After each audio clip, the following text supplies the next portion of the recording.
Thanks, Tyler.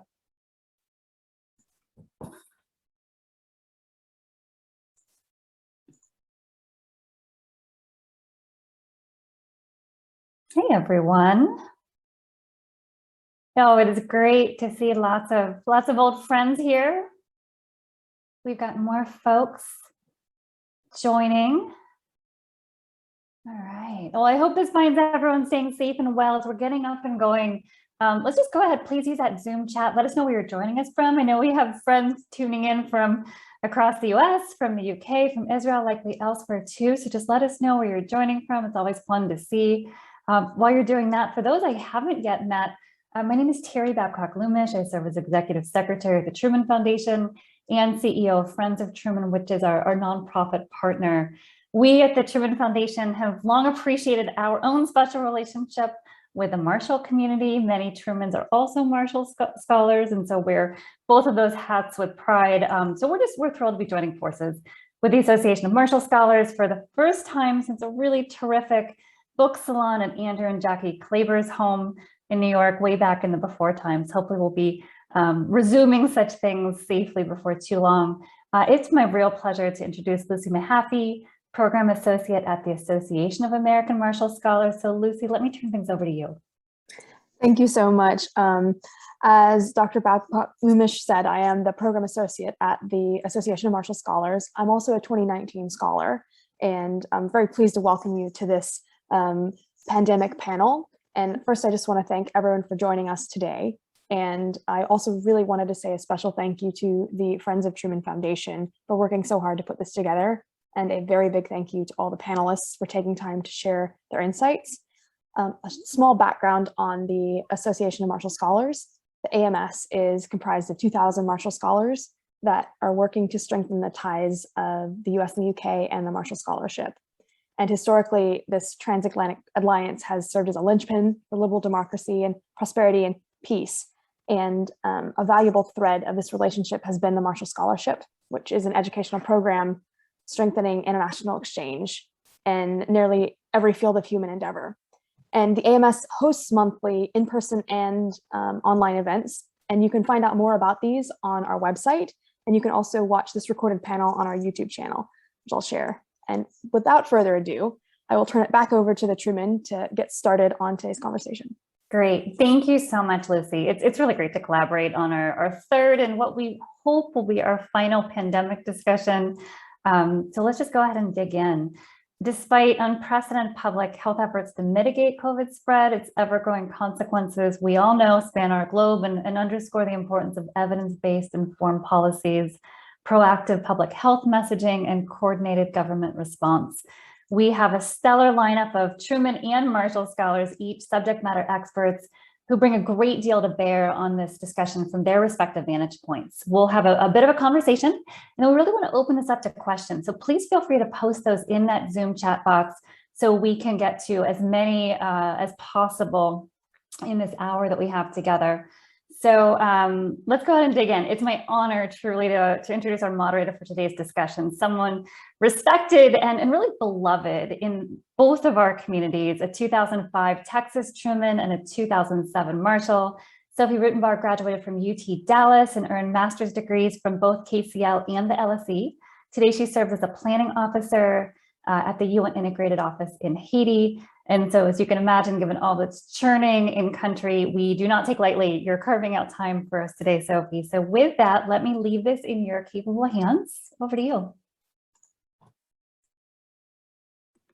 Yeah, very happy to join everyone. And it's a real pleasure to that the internet brings us together in these difficult times, allowing us to cross national borders with such ease.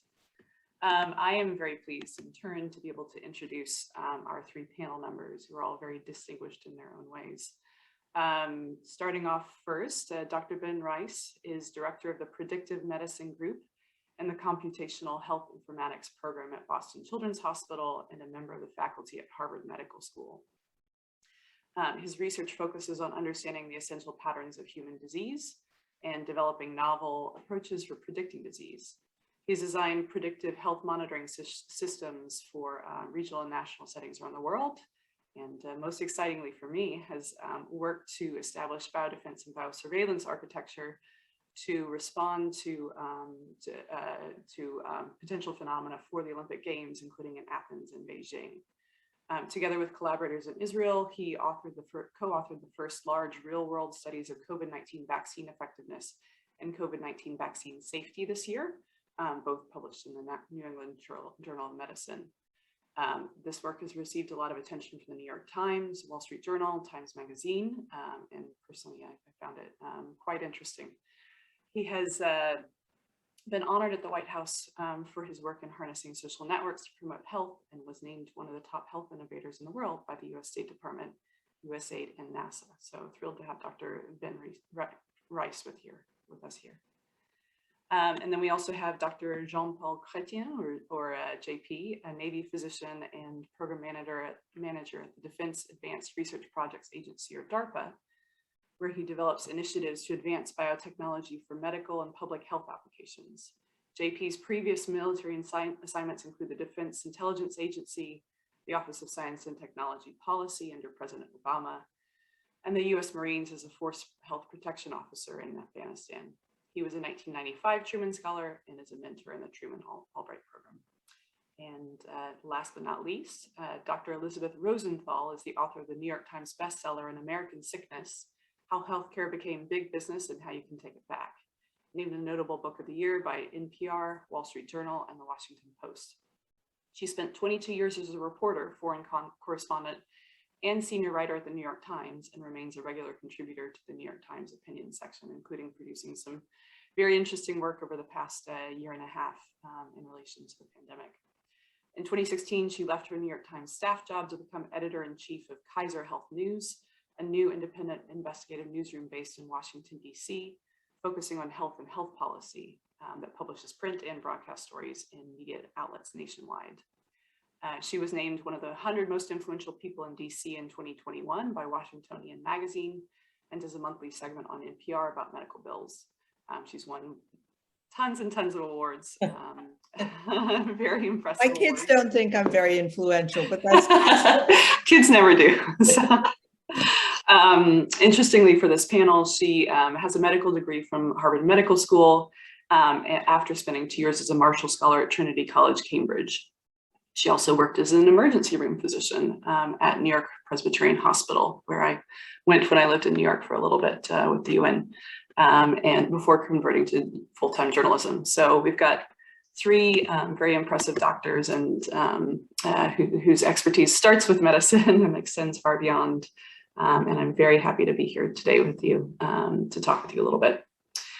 So for our three panelists, I wanted to start with just a very general, broad question to open with. And I did also want to break, given the subject of today's panel, focusing on lessons learned for the next pandemic, I did also want to put this into a little bit of context. As some people may be aware, our three panelists for sure, the COVID-19 pandemic is sort of I guess the apex of the mountain when it comes to recent pandemics. There have been a handful in the past, in the 21st century alone, including Middle East respiratory syndrome in Saudi Arabia and the Republic of Korea, pandemics of H1N1 and H5N1 influenza, and severe acute respiratory syndrome or SARS, as well as the outbreak of Ebola in West Africa in 2014 and 2015, which killed 11,000 people and led to billions of dollars in an international response to prevent that from spreading further. So, and COVID, of course, dwarfs any of those preceding pandemics, but I think it's important to understand COVID as the greatest and the latest, but also not the last in a series of pandemics. So with that in mind, the past 18 months have seen testing challenges, bitter disputes over mask mandates, the politicization of health guidance, and mixed results of a vaccine rollout. From your different individual points of view, has fighting COVID made the US more or less prepared for the next pandemic than it was before? When the next pandemic inevitably comes, what are the positives and negatives of how the COVID response has laid that ground for another pandemic response? And what are you hopeful about, worried about for the next pandemic? So, Dr. Rice, do you want to start first? Sure, thanks a lot. And it's really great to be here. Can you guys hear me okay? Okay, Yeah. great. So I'll just say briefly that I think unbeknownst to many people around the world, there's been a very quiet but steady scientific cavalry charge of people from all fields and all disciplines really gathering together and trying to address some fundamental questions about immunology, epidemiology, infectious diseases. And the amount of progress, we'll notice it, it'll bear fruits in the next few years when medications come out, new technologies. But from a scientific and medical perspective, I think it's unquestionable that humanity has moved forward as a result of the resources and the focus that has been attributed to this very pressing crisis. From other perspective, governance, epidemiology, readiness of the public, I think everyone who is a graduate or a survivor, depending on how you want to term it, of this pandemic, we've all changed. We're all kind of much more aware of infection risks on a day-to-day basis, and any organization or local government agency is also aware of kind of COVID protocols. So I hope the next pandemic does not come soon enough for everyone to say, "Oh, here we go again." But given the risks, I think we are stronger as a result. We have a lot of lessons that we've learned. I remain cautiously optimistic that some action will be taken to make us better for next time, but the past has shown that the pressing matter of certain threats gets you to focus, but as soon as they're gone, other priorities take place. We'll have to wait and see. Yeah, I think I'm going to be the Debbie Downer here, I think, because what this has shown to me is that the great science that's clearly going on surrounding this pandemic doesn't matter unless it's translated and moves through the political lens, which has become increasingly complicated and fractured. I happen to be a New York Times reporter in Beijing during SARS. So I've kind of lived through an earlier version of this. And I think what people failed to appreciate in some ways is that when SARS happened in Beijing, yes, it was a different virus, but also travel from China to the rest of the world was really hard. Chinese couldn't get passports. There were very few flights. There were no direct flights. Now we're much more interconnected. So the risk, so viral spread becomes a global problem that can't very well be contained. And it's been rather dispiriting to me now that I focus on the health policy aspects of how difficult it is to do sensible scientific things. And I don't think this started with COVID. I think it started in the US, at least, with climate denialism, where science became very politicized too. And, it's very depressing to me that probably many of the last, my mom was among the first 100,000 people who died of COVID. It's very depressing to me that among the last 200,000, many of those people didn't have to die because there is the science to avoid it. And somehow that's irrelevant. And condolences to you, Elizabeth, on that, on your Oh, mom's passing. it's all right. Yeah. JP, where do you fall in this continuum between scientific optimism and a bit of pessimism in other areas? Yeah, probably split the difference here, and Elizabeth as well. My condolences, and I think what's so frustrating about all the lives that have been lost to COVID is that we've seen the remarkable technical progress, scientific progress that's possible with a concerted effort. And I think the development and the rollout of multiple highly effective vaccines in a very short period of time it stands as the best example of that. We've also seen that in the development of therapeutics, in development of diagnostic tests, just science working at at breakneck pace, building on investments that were made long ago.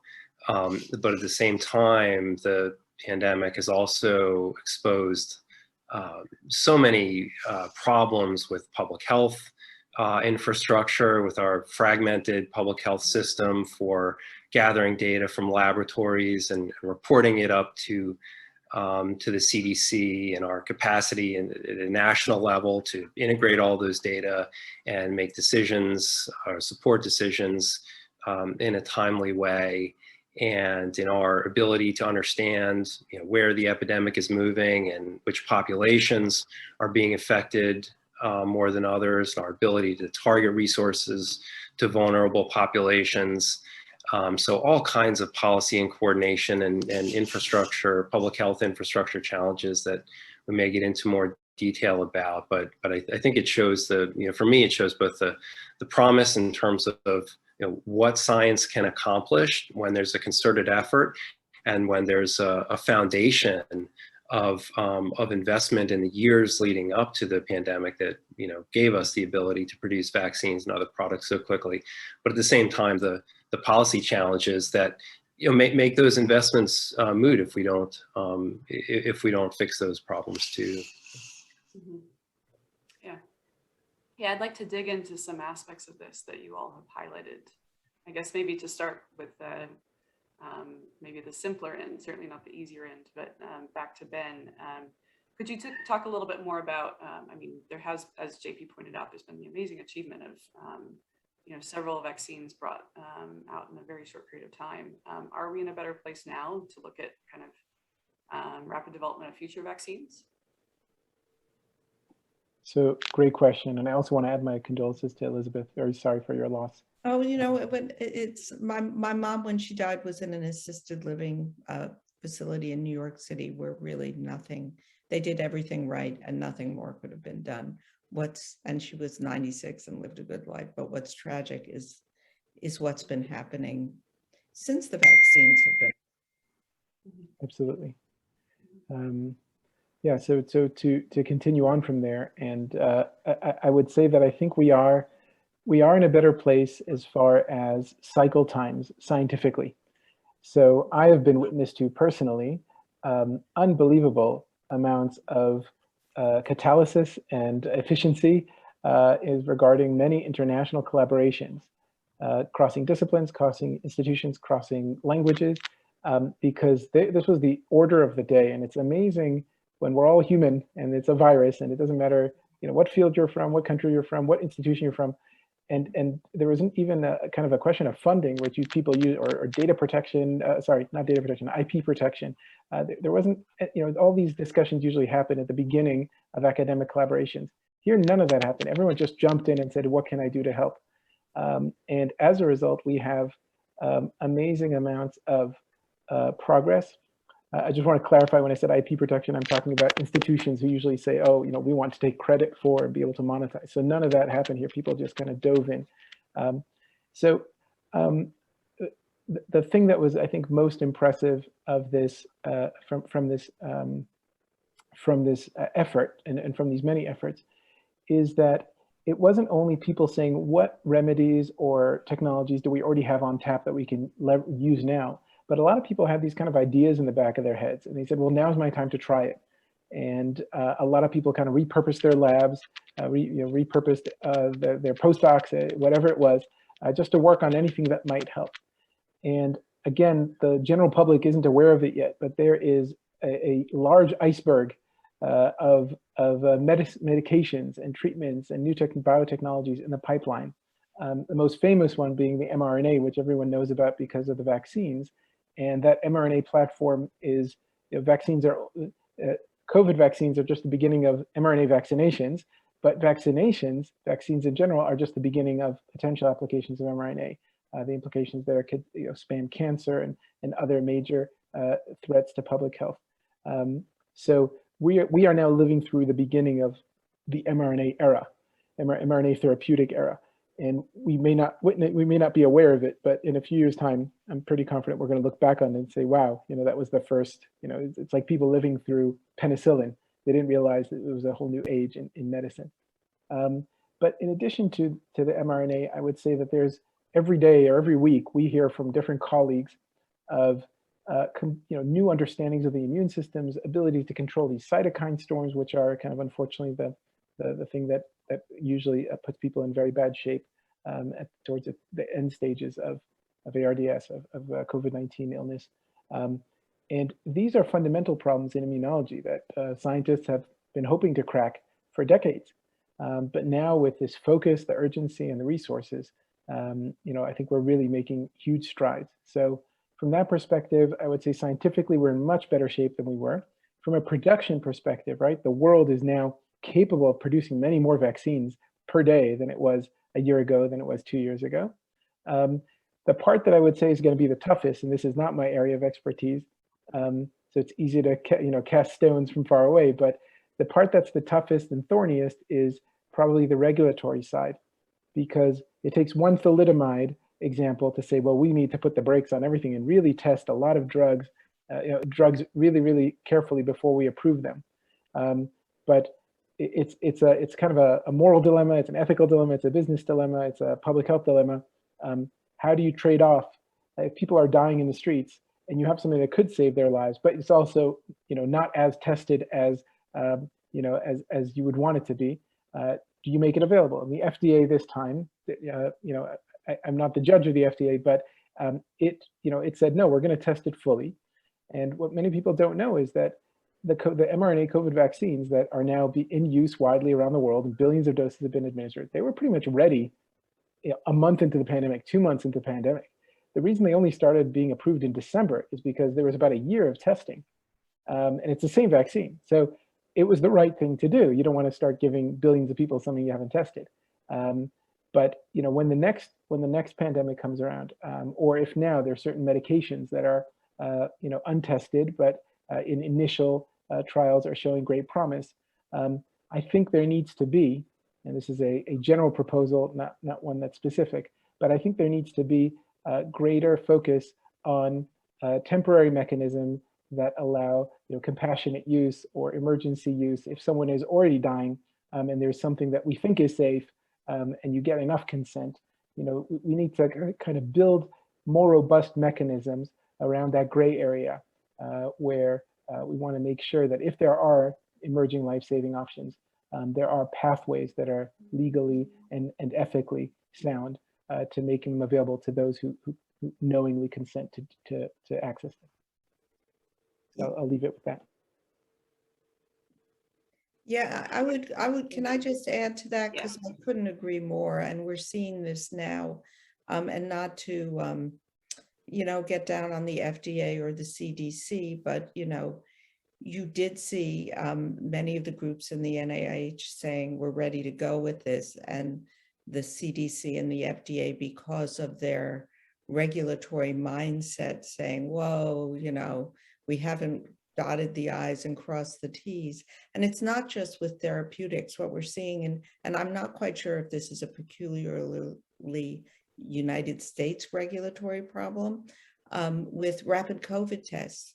They are hard to find in the US.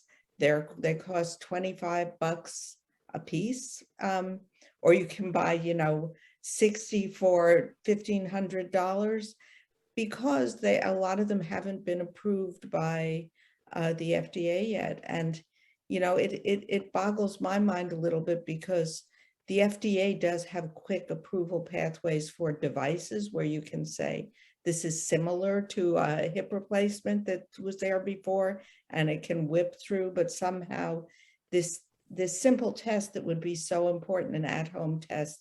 I mean, sure, there are some false positives, but that's not a huge problem. And so I think we do need different pathways, and it's a question of how you get the science into society successfully. And that's been, particularly in the United States, just such a frustrating roadblock. And it's partly regulatory, it's partly political. You didn't have a president who was supporting the science for much of the first year of the pandemic. But we have a lot of, from my perspective, which is more on the ground health, we have this great science up here at the CDC and great scientists at the NIH, but it's not connected to what happens on the ground very well. And so we have a hollowed out public health system that doesn't know how to do any more the old boring kind of public health things that you need to get that science translated into people's lives. Yeah. I wonder if JP, you'd be interested in stepping in here. I don't want to make you the spokesperson for the whole US government, but you do have experience. Thank you. The Department of Defense and DARPA and OSTP. So yeah, any thoughts? Mm-hmm. Yeah, well, a number of great points, both Elizabeth and Ben, and to pick up on a couple of those, testing has been one of the most significant challenges in this pandemic from the very beginning, and that's a result of technical issues. It's a result of our capacity, our national capacity to manufacture and distribute tests. We saw problems from the beginning with CDC getting a test to work and then sending it to public health laboratories where some of them identified some problems with it and went through cycles of revision. And there was no real plan for how to transition the test to a manufacturers who could produce it at scale. So it took a long time to get tests rolled out. Ideally, what we'd have is a massive number of tests that could be used at home or work or at school, rapid antigen tests, which essentially tell you whether you're infectious or not. I mean, ideally, everyone in the country who wanted to could be able to do that for themselves, for their family, every day at home, and then decide whether it's a good idea to go out and about or whether they'll need medical consultation.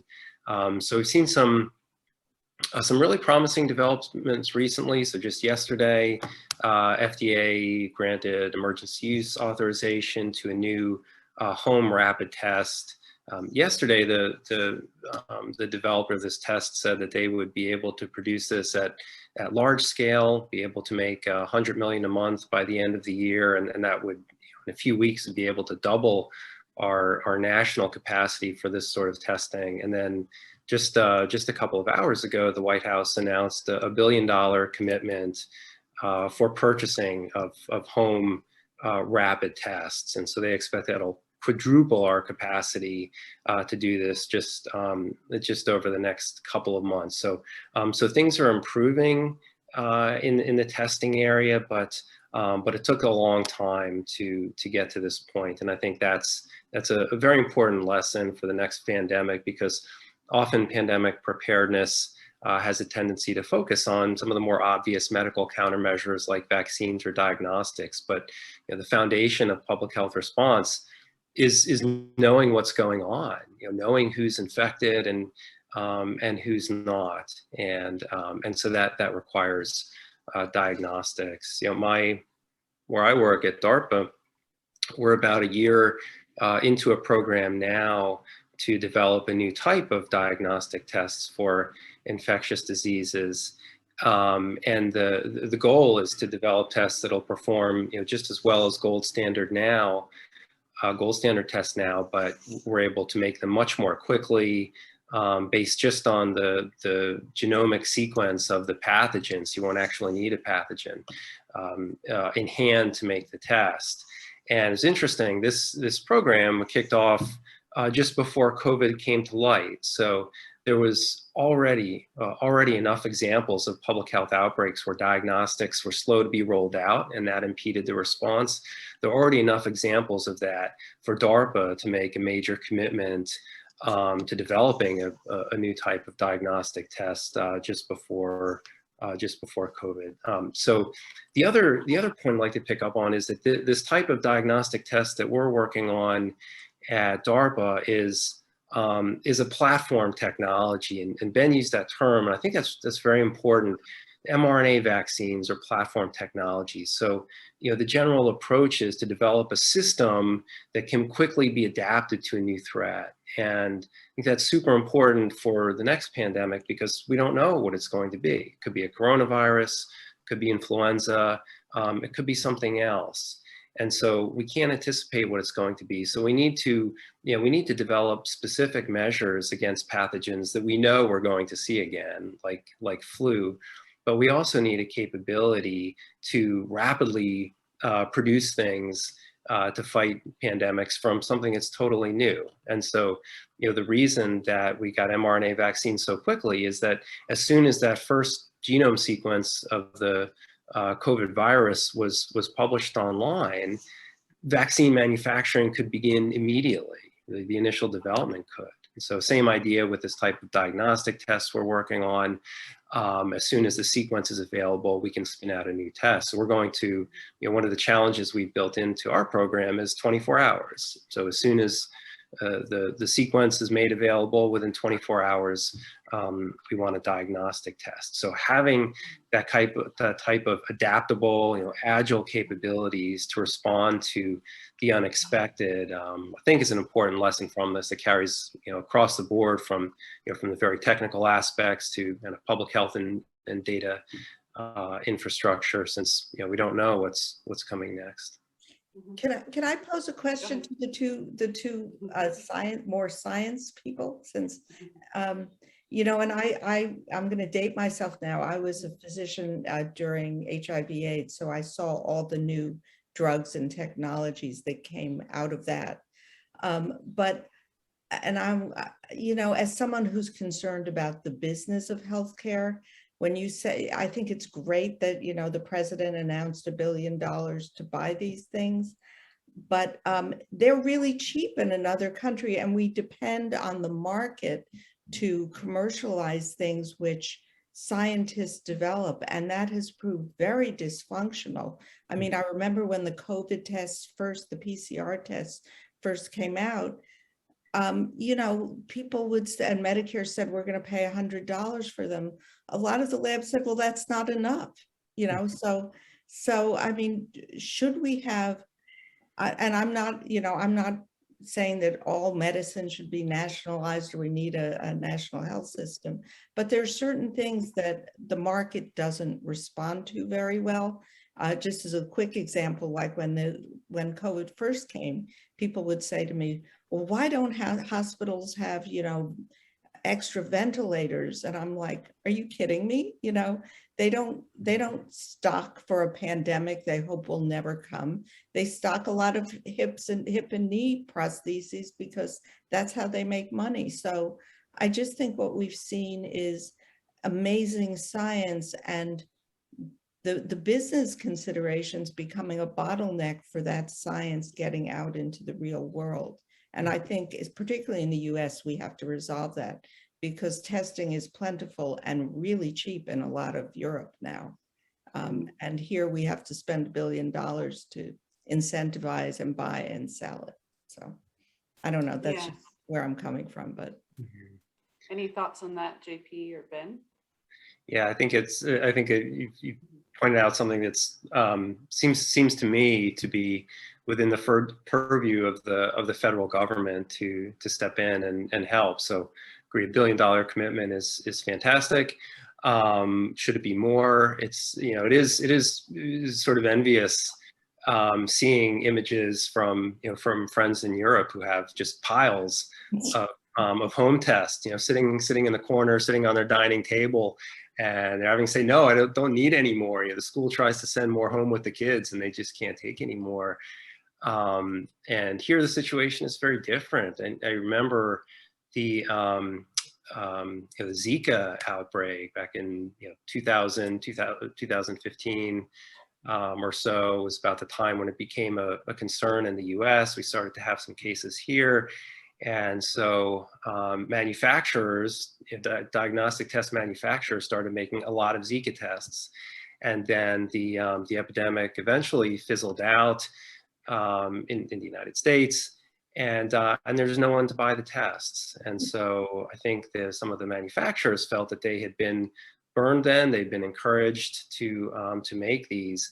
And so, I mean, just my personal view, not speaking on behalf of anyone else, but personal view is that this is a role for the federal government to be there to assure that there will be someone to purchase the diagnostic tests or the other technologies that are that are being made.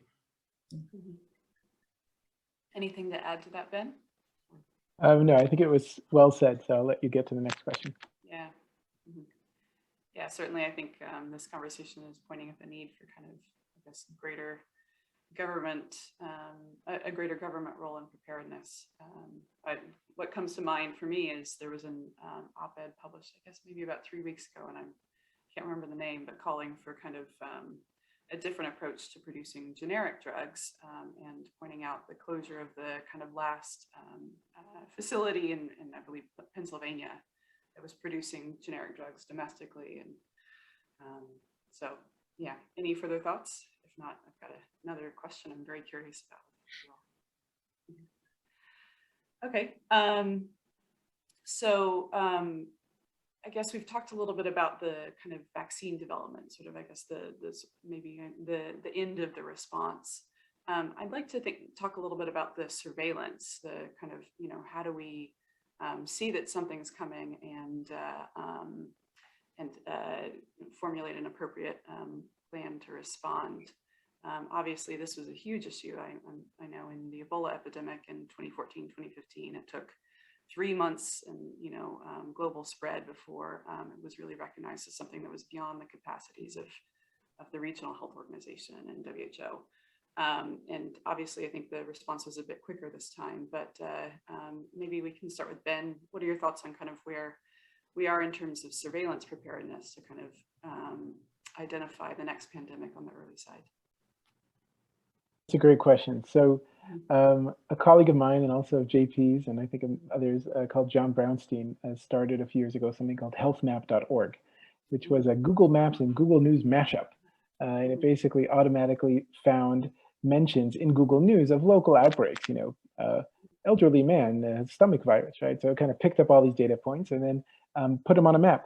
And through this very straightforward, but obviously much more complicated in the background approach, was able to identify, John and his colleagues showed that they were able to identify outbreaks before the public health system, before the WHO, before various other kind of more existing frameworks. And if you can't beat them, join them. So now all these other frameworks use HealthMap and other resources like that. I know many of us have been visiting the Johns Hopkins site, to see, and Our World in Data, right? There's all these websites that everybody now has on their browsers. So I think someone had mentioned, I think you had mentioned that today the world is much more connected, and that means we have faster spread. You can't really contain something to to one city or one country. And I think the plus side of connectivity is that information also spreads, and spreads even faster than airplane flights. So I think, kind of standardizing the reporting to enable these kind of real-time monitoring approaches is really important. There's no real way to map all bugs at all time everywhere in the world, right? We can't put sensors in every, in every tissue and every restaurant and every restroom, et cetera, to see which bugs are out there. So I think it's really tough to actually monitor these things. There are creative approaches. Some municipalities are starting to monitor wastewater because certain viral particles make it through, to the wastewater in a way that you can actually, sewage systems, you can actually track what's going on there. So that's a interesting, if not unique, approach to surveillance. But I think we really should get these multiple modalities up and running, and we can have a certain degree of situational awareness. I think that there's only a certain speed that we can expect the world to shut down or start, putting flight closures, and I don't think that'll ever be fast enough to contain something, because by the time there's enough cases of something, if it's really a dangerous bug that's going to spread, by the time it's big enough to cause a local hassle, it's probably spread to somewhere else, and it's already causing local hassles elsewhere. So I'm not too optimistic that we'll ever be able to trap something in place in time, unless it's not that dangerous, in which case, it's not that big of a threat anyway. But kind of a super spreader virus that emerges, I think it's really hard to keep it in one place. I think with these platform technologies that JP also mentioned, I think our scientific response is going to be faster. And so I think our approach should be, let's look at reality in the eye and say, there's going to be another pandemic, hopefully not for a long time. It's going to strike, it's going to start spreading before we can contain it. Okay, now what? Well, if we do have platform technologies that can, design vaccines and manufacture them very quickly. So apart from, social distancing to kind of flatten the curve and slow things down, can we build a realistic pandemic regulatory arm for testing devices, for vaccines? Can we build ethical and policy frameworks to enable people who want to, access things before they've gone, when they've gone through this amount of testing, that amount of testing, and kind of work out the legal liabilities around that. It's a tough problem, right? There's no easy answers there, but I think the answer of there's either 0 or 1, either everybody can use it or nobody can use it. It's either fully tested or not tested at all. I think that's probably too low of a resolution of options to have if you have again people dying in the streets. So I think we're heading in the right direction in a whole bunch of things. The part that worries me is the regulatory side and the ability to move quickly there. JP, do you have anything to add? I know you have a bit of a surveillance background as well. Yeah, I keep an eye out. I agree. I mean, what Ben said about the ability to harness non-traditional surveillance sources and to bring those together, integrate those with our more traditional surveillance sources, like reporting from public health departments. So building up that infrastructure, but also exploring more novel data streams like wastewater surveillance, like social media, like things that Ben and others have done such fantastic work on is going to be critical. I mean, the resources that Ben mentioned, the Hopkins dashboard and HealthMap were, go-to resources for me and many of my colleagues who are working on this from public health side.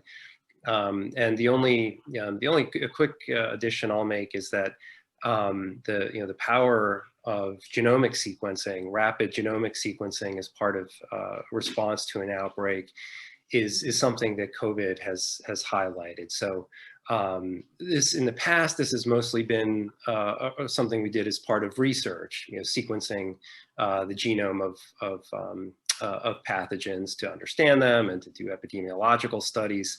But now we've seen the ability to do that in real time during an epidemic. And what that is able to show you is whether the virus is changing, mutations that may have implications for whether diagnostic tests and vaccines and drugs work. And it helps you figure out whether people are part of a transmission network, whether all these people were infected by the same source or whether they all picked up the infections from elsewhere. And so these are critical parts of an outbreak investigation.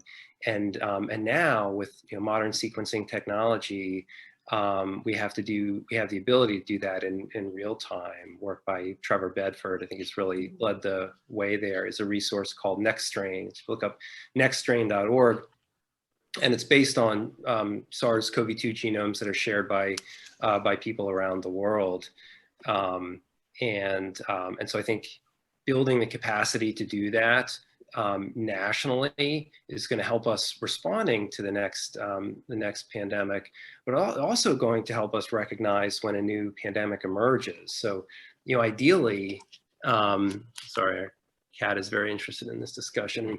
Ideally, when someone goes to the doctor's office and they have a fever, they have respiratory symptoms, which is probably caused by something we already know about, but all the diagnostic tests come up negative, that is a patient that you want to collect samples from and want to do full genome sequencing of whatever's in there, because that's the way you'll discover if a new virus has emerged. So getting the ability to do that on a regular basis rolled out across the country, it's an enormous undertaking. It's something the administration is supporting.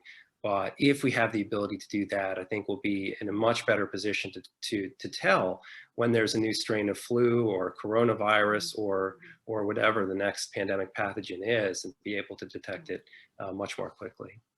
Yeah. Okay. Yeah, go ahead. I'm gonna, well, to ask the scientists, I mean, the kind of free flow that of information that flows among scientists that's been so important for this pandemic. How much of a problem is it that China, which often is the place where many of these novel pathogens show up first, has not been very transparent and is not very into sharing, again, for political reasons. And we saw that in many countries in the United States too, where, President Trump said, I don't want to let those people off the boat because it looks bad, to have, the numbers are better if they're still on the cruise ship.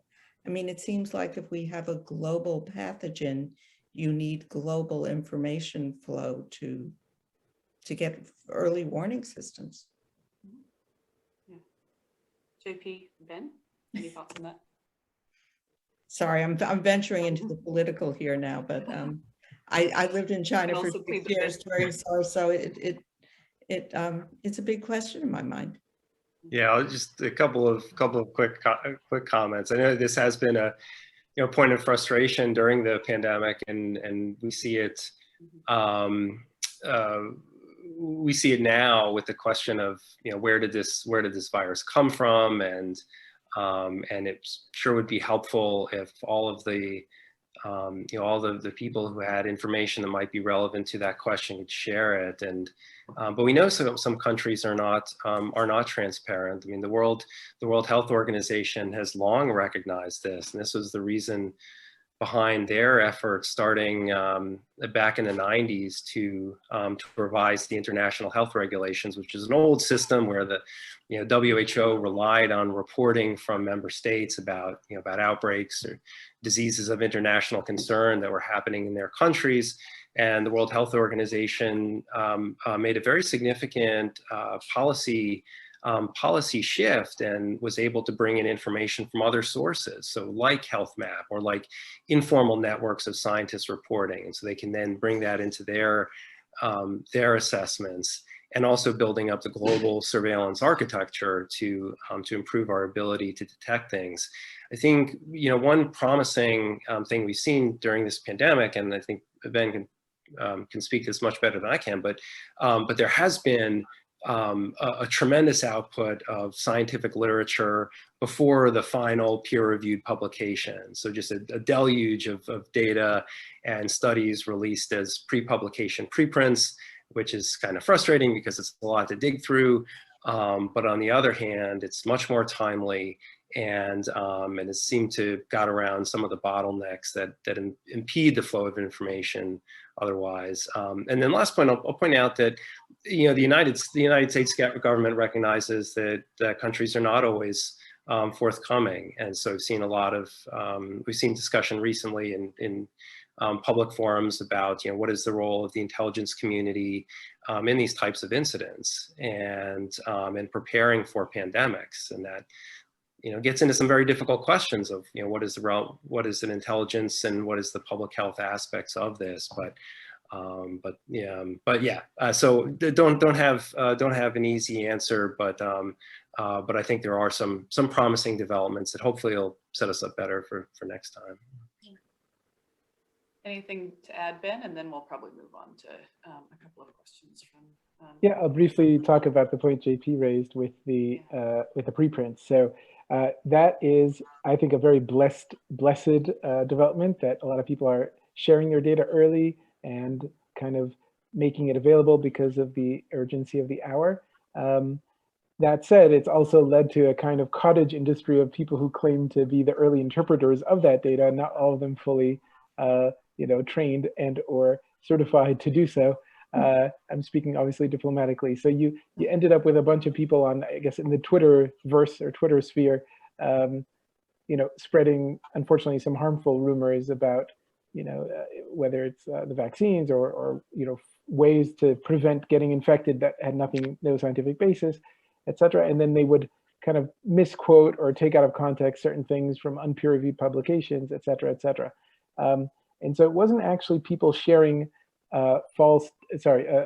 non-sound data as a preprint. That wasn't the problem. It wasn't that scientists were kind of putting shoddy science into the preprint servers. It was kind of a free-for-all, and often the process of peer review is a good process because it prevents a lot of miscommunication, prevents a lot of kind of misinterpretation. And before you go through the process of peer review, it's still very raw and still very kind of misinterpretable. So we had, alongside the pandemic, we had a kind of misinformation pandemic that had to be fought in parallel, which brings up a whole other can of worms. I'll leave it there. Yeah. So I think we have several questions that have been shared in the chat. One that I think maybe speaks with to some of the panel's strengths and interests. The NIH and the NSF, the National Institutes of Health and the National Science Foundation, have enjoyed broad bipartisan support in terms of funding for research. So why has this become so Republican Democrat in terms of support for science and vaccines? Is there precedent in history for this reaction? Curious if the panelists want to speak to that. Elizabeth?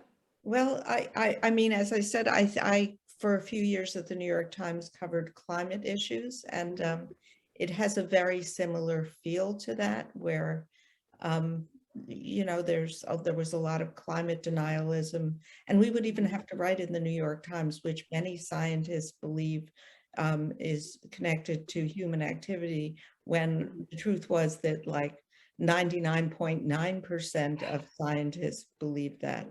So it is a bit baffling to me, and I particularly so because I do think you can point to the Trump administration's Operation Warp Speed as a great success. So it's really ironic now that much of the vaccine denialism is among supporters of the former president, that it's become that politicized.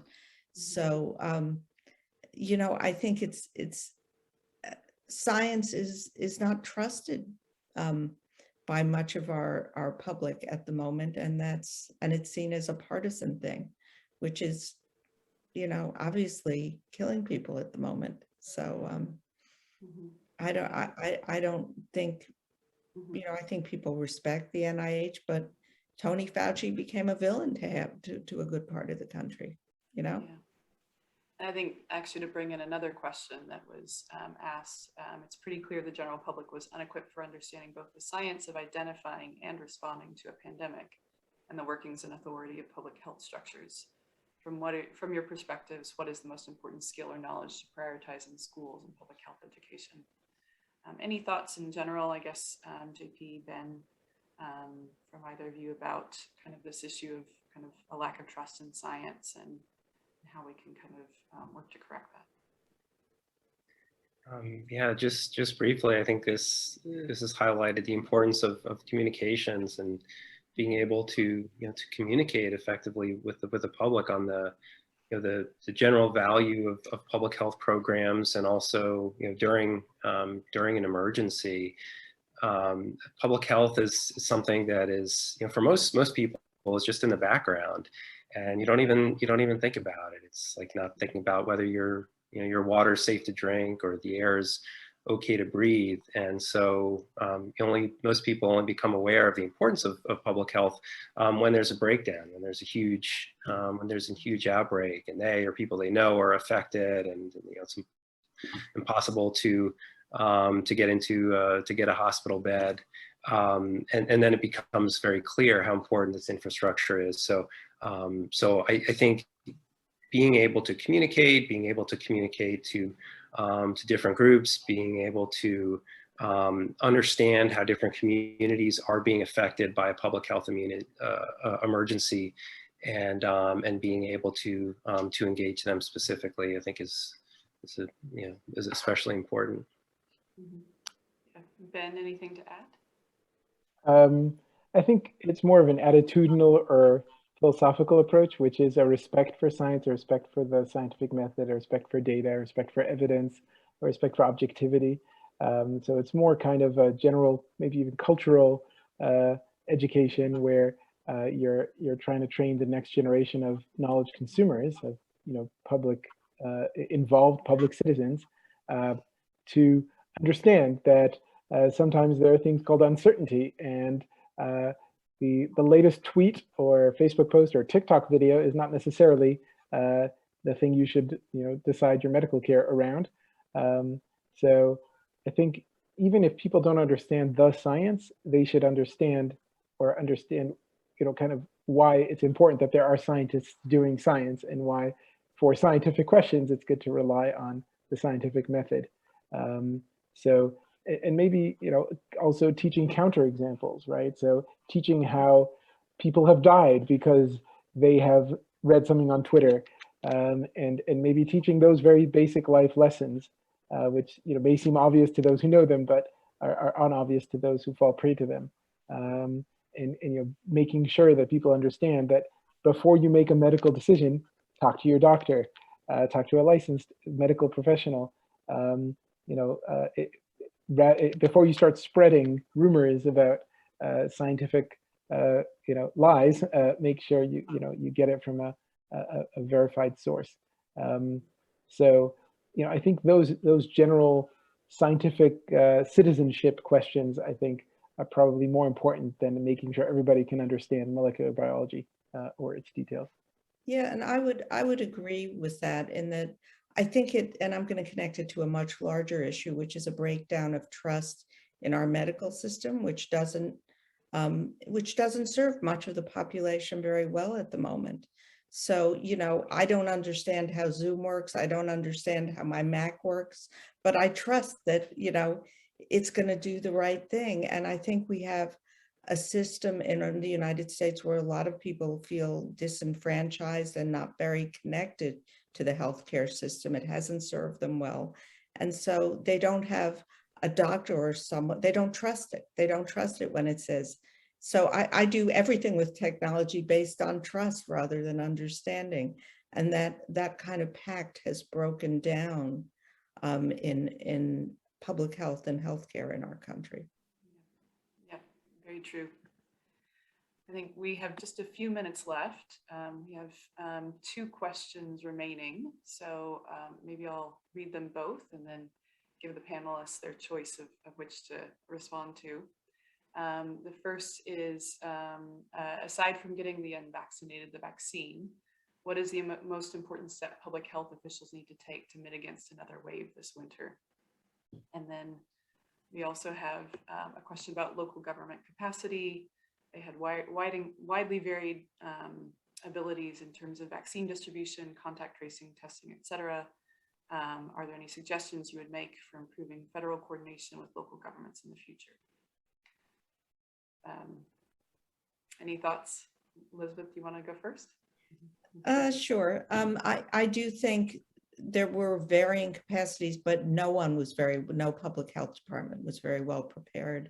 And I think, as we've said, we were very focused on the last threat, which was international terrorism. And we did an amazing series with the AP called Underfunded and Under Threat, about how much money was taken from public health after 9/11 and moved into focusing on international terrorism.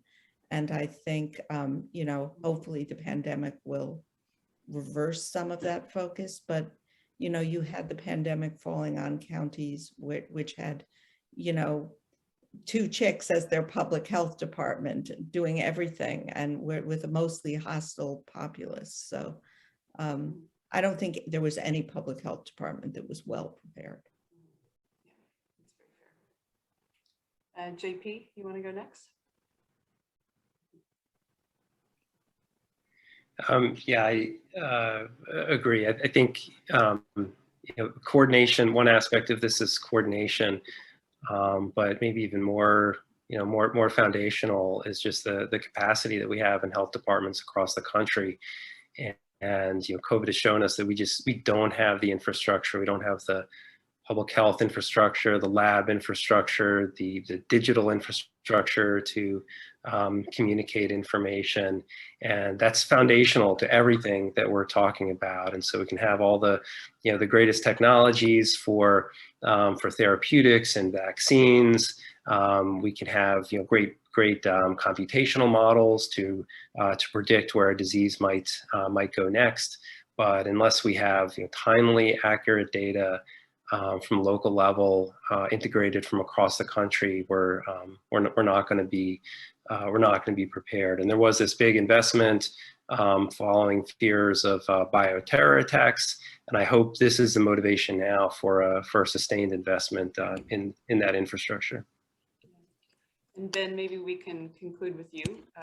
Any thoughts on mitigation of a potential next winter wave? So I'll keep it brief because I think we're already over. So the 30-second version of my answer is, of course, vaccination, not letting our guard down, because, viruses have a way of kind of taking advantage of people who are too tranquil, or populations that are too nonchalant about it. But I would add a question to this question, which is, what about all the other winter viruses that we usually get? Flu, RSV, right? We had kind of a no flu season or no RSV season amongst the kids in the past year, and then it came to hit us later. So I think we're all going to be watching what's happening with the other usual winter diseases, as people are still going to be, to a certain extent, more careful this winter. I think we just have to be ready as a people, as members of the public. We have to be agile, and as much as everyone would just want to put this thing behind us and say, okay, it's over, we have to be ready to, I'm guessing after Thanksgiving or after the Christmas holidays and New Year's holidays, there might be a bump because everyone just kind of hugged their family members, and we might have to kind of reapply restrictions. So, having that, kind of aftershock model, that we had the big one and now we're going to have a few aftershocks, rather than saying it's over, might mentally prepare us for what's coming ahead. Good point. Good way of thinking about it. Well, thanks to all the panelists. Terry, I think that back over to you.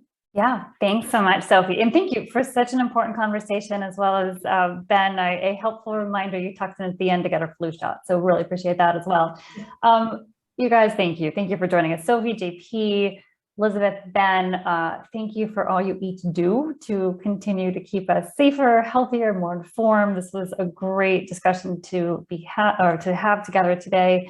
As I mentioned, we've been doing a COVID series, and I think we're all hoping this might be our final one. We've covered a great deal of terrain here today, and we're really just grateful for your insights and efforts. So with that, everyone who has joined us from far and wide, thank you so much. It's great to see you all.